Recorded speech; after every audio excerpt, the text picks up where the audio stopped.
Hello everyone, Zellerant here, and for today's video on Umamusume, as you can see, the Libra Cup pre-registrations have started, so make sure to register for the league you want to be joining. We have 4 days until round 1 starts, and so with today's video, I thought we'd go ahead and take a look at my aces I've built for Libra Cup and kind of showcase them in my thought process around them when I built them, as to why I also built the specific aces that I did. For Libra Cup, I think these are the strongest aces I have built in Umamusume up to this point. And so let's just go ahead and get right into it. And so Libra Cup being very similar to Gemini Cup, end closers of course are going to be your stronger Umas.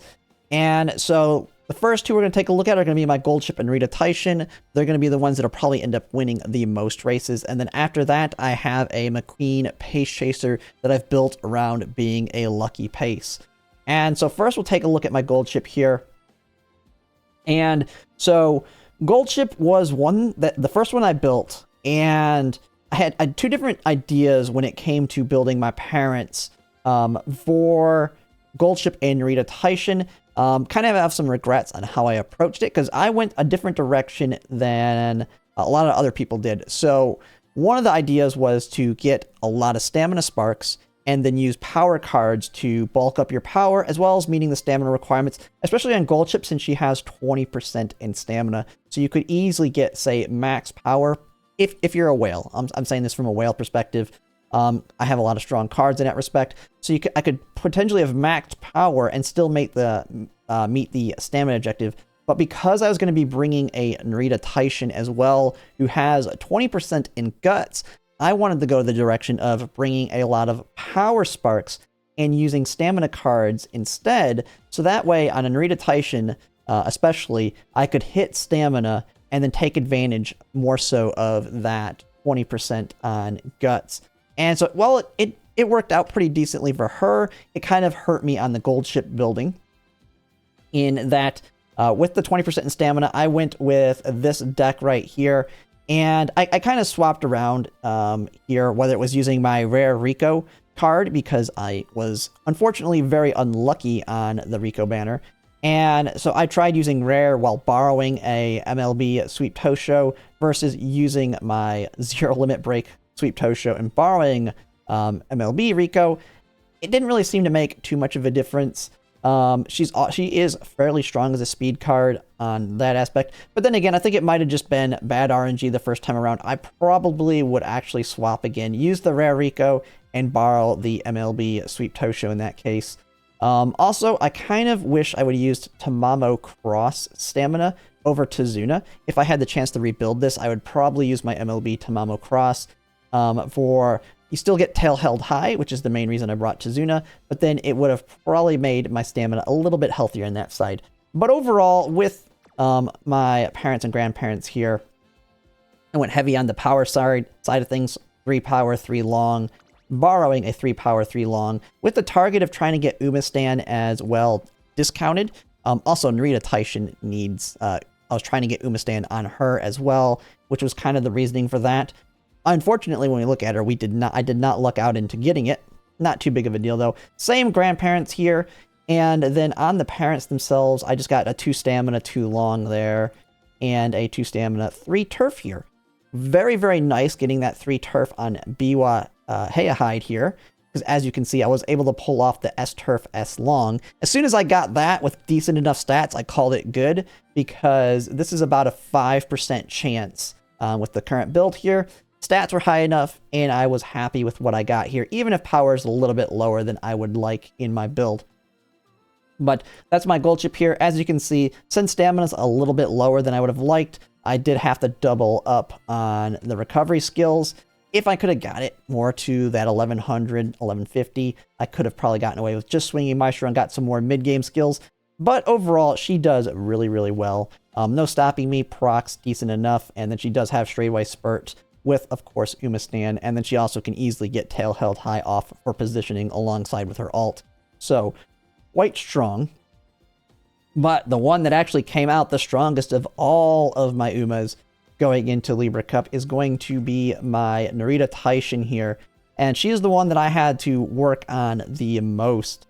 Now, her deck's a little bit different. As you know, she has 10% speed, 20% guts. She's the main reason I went with the power sparks, so I could heavily invest in stamina cards to not only get high stamina, but also to try and take advantage of that 20% to guts. And it actually, and this surprisingly, this one got a little bit lower than guts on some of my others. A lot of times I was getting close to 600 guts while getting stamina around this. But it just kind of worked out in this way. Still fairly good.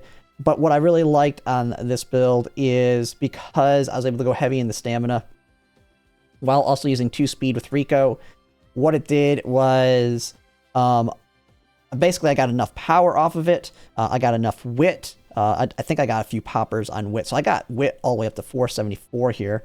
And also got the Turf S, Long S, using the same exact parents that I used on Gold Ship. And then during the run, which it doesn't show here, I was actually lucky enough to get Fast Learner on this one as well. So we were able to get away with just swinging Maestro because of how high the stamina was. But to top it off a little bit, we took Stamina Eater, which kind of works like a white recovery. Just a little bit extra to help her out on the stamina side, just in case she gets rushed or something like that. That can kind of slow her down towards the end if that happens.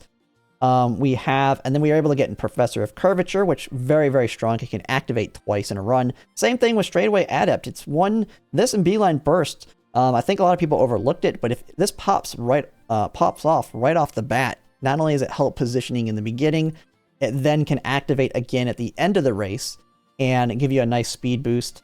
Inside Scoop, very, very strong skill. She activates it, I feel like, almost every run, it seems.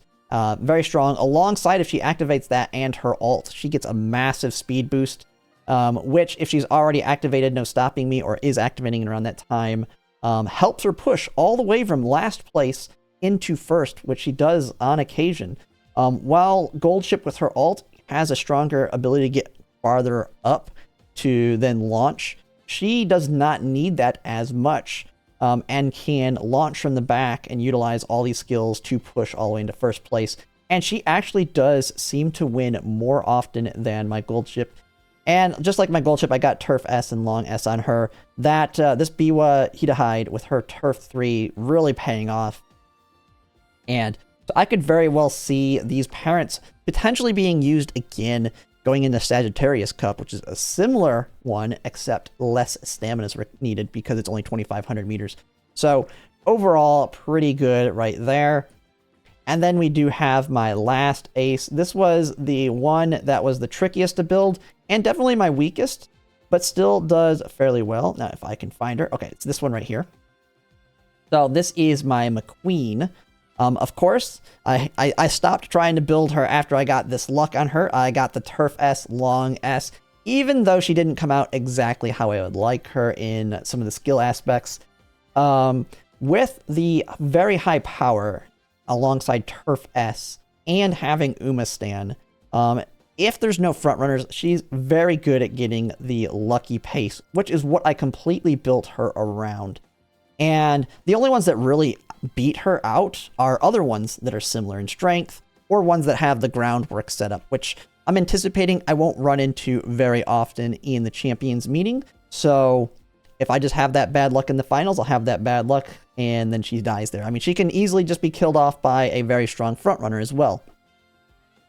But with her, the idea, and kind of looking at her cards here, the idea was to go all in on making her a strong, lucky pace versus the hybrid that I've seen people building where you take Angling and Scheming, which she has Angling and Scheming and No Stopping Me, which means she can take advantage of lucky pace. Also, if she's not lucky pace, she can then launch off somebody else's front runner or pace if she pushes up to him. The problem is, as you can already see, if I would have took No Stopping Me or even Nimble Navigator, I would have lost a ton of my mid-race skills. And if I lose pretty much anything on the mid-game here, then Tail Held High could potentially die as well. And that's pretty much the cheapest skill I have. And so I pretty much went all into it. She's very strong. She does very well. When she gets lucky pace, she does seem to win about, I'd say, 30% of the time. So very good there. Now, I've had a lot of people ask the questions when it comes to my deck here.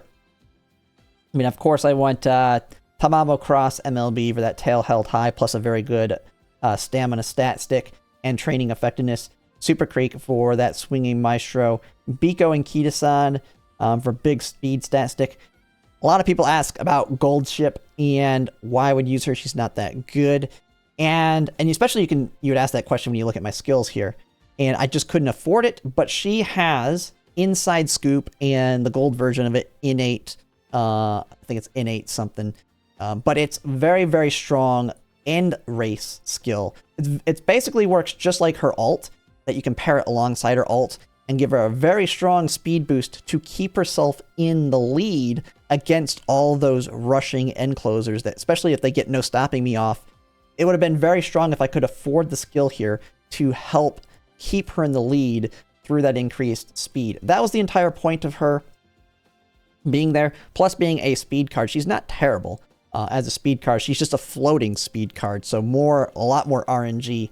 And so it didn't work out on taking advantage of the whole reason I brought her. But as you can see, I was able to get the stats here. I would say most people can't really afford to bring her because she's really only good in a whale deck. I already have Kita-san Black and Biko Pegasus carrying her on the speed side. Tamamo Cross, Super Creek, as well as the Baro Rico carrying me on the stamina side. So that's why I could afford it. I get that for a lot of people, she's not going to be that strong.